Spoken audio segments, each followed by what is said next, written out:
Aner mala ken yam kanaz de ala content bar wanye lingwa seme roja bana kwen gwa seme ken yam man goro no de nywa yekel guen video me guen ma gwa seme so te ka roj ma goro no de nywa yekel so ne te ka jang ka jangok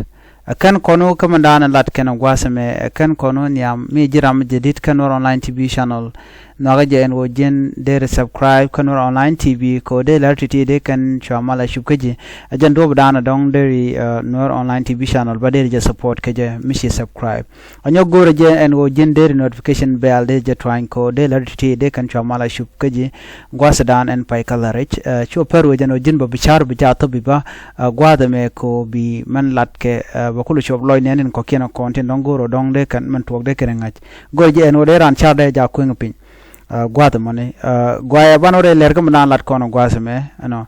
ne diti tichenong ya mane ka jang ke dinka ngok no chala do ne diare wich ka South Sudan ngai kan menter kana ne nuääri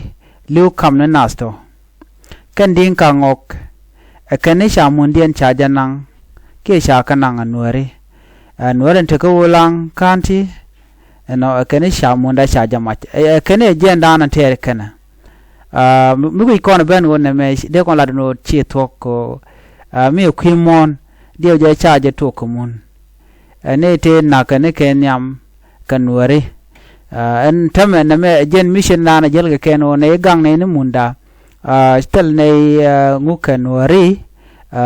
amator me na play gwaz me dong te mite ramangai to jani dere je nyoko mulugo je loy ne te ko kien ko ba jangar gwata me chan mandana le ro de chana jelling o ken pain ken malat ken munda cha jama januari so go ne munda so mulu ko red mi chiriye de mode kon laro jene kach en men ter ke shi kwimon men ter ke ekir me yadit nang nuermo so ko ekir me yadit nang nuermo ko ne de shalke dinka ngokti ko ken de konen te ke border kanwar ku kale use so ken de kon la dinka ngok pain ken de konen ku ke ngwak kun mandan le rode kimen yoske ke sap ke ma yadit ko bi ke nyen kanwar ko ken te ke border so mete gane de biliwo ken biliwo longo ko ku ken manana ter ken en mun ngam shu mundiɛn chaja mai ne ne chinwari shi ko mundi kana tera kake kan mun kana ter amishino ko dungmon largno na za unify force anno gare we ko lankane nasir ajene dane latka bat kirma yadit men lede lerno jen be territory ba ka kap ke ba wi ba ka kap to ba cholo te ke pin ssvdf ke te ke pin the point de en kirma yadit no so mun yono din tam kene ti shi ko confused kene nen kono ti ko lat kene gwano mente ne ye munda chana jamil ngwa de me kel komandan lat kene so manager open so biam nan to ko bialin okay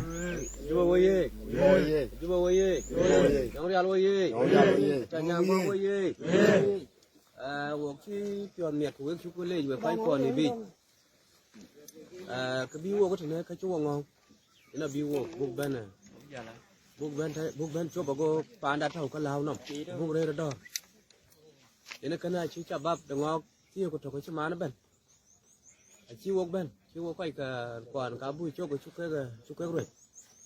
ago yene nyong cham ko je bi ben bi ngok ko kuna de ka chu wok taman eno ka chin ke wok ke ri gwas men bi angach malut ko gwas men on nuer ku ken manan ter ken jene linga jena te ken wer ku jimi ter kel ka jang ken wer kon lat ken ku ken manan let ken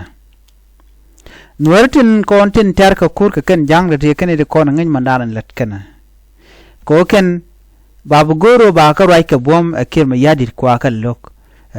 but nuer konen kwale use ko bu nuer be ken ken nuer kontin lat ken o ken kan nuer te kwich ondien ken mandana ter ken ko these are the people in kono kwale use akir ma yadir jo ken o na kan nuer so men gor kono kwale bu kon ngaje no ngu mi ter kona konware men ter kona odo konta ka chuong bane de to chal ken nor wewo kitin kona met ke kirmo yade ken de kona ke manan en men le rode right now mu kon ka ngumutuok jang churen kep kan dial churen mat ngi ken men ter ken jan lot ko mo gwadum jang ngi ken men ter ken du no nwere ku ken ko ken tele kamat ne re kon ngai ka ngwa ta murai kon ka ji dawo nuer dawo nuer kon tila jechen bor kene re kon ngai ka chondien ko de randa chonde jagang ba ne re kon sha wirin cha na ngayo kene re kon met ka jang ko ku kan secure ne yuru kon je ken ka so je reason dan en large gwad men wo nuer tandien quicken ngo quicken mandan let ken chana jelin gwad please lunye ram tie ka ji mo mandan lat ke jang gwad men ne ti ke dinka ngok okay dinka ngok kene den kon tira gwado kene kon ta balet ten tie ka nuer kon tere wi ko lang so mer kan gwado me kai kele ko tel kan ko na attack ko la runi chop te ka gwada ante ka tel ne chi ka bana attack ne me wo chi kin ma yadi she ta che ga jok ka kan pangen na bishop ko kana bishop force a bishop force ka gwele force kan dal ke jechen bor ke wayami jane ke wayami tet kan ku na goro buga wayami nuer bukan ga bindisam no kwagale use agenda and men let road and me re which ka great up na state kwanwere kwagale marginalize e kwagale kep ko bom and it mo sha de ni chike de na SSPD abo ken ke militia ne ke wayam ne ken la wayam dung nying jana korodien so temo ko chi korche be chi karwa jen wo men te ne gang ni chona gwade ne me kan korbe kan larno kan malarno ter ni mun so chana jeleng le yena ko panda wale rum ka ko ina jam ni ande lewe ka ga jubada kuna to ko loiku ka piat bang mi dil ti ben ci wo ba rorti ko loiku e wo bang nim law na de kana ka ta ka baga loy chit kada to dulun kan yalla ne yana jam de lewe ka ko yara ran jam yana ben ne nyong real wona mun ko no mon yana jam ko pan jaman ti nyam tor wo mu jinu na ko ko chop akara na no mo kini la wai don kana da tuen kuna long la na tar ku lo di ngop tong je na ko buke ke e wo ngo go dit be mo le ngong da la ran chol wona be di yen kwa je ran chol kong tong men bar ka dal kana bi ke ka pan e kada wo ngo wo go dil ko ji junu na ni a junu wo ka chi wo yek dang lwal dang dil tur ana tin koy ko gen ke lul ke mut pa ina moy ku ka wo chol be chol je Uganda ko wo ngo ko lul kili chin nim salam wo ko bu chok ko wo non wo ge de dil tur wo chol ke man che ke ren chi wo chaka yana jam de le we ku ran ta yana dab mai dab gar mai dab gar mai dab ye dab ru dar ni da jibo ban ale gor ko yana jam ye le we da jibo ni da da jibo ka te ni ya ka da ru ye ye no ko ko to bi ka dan we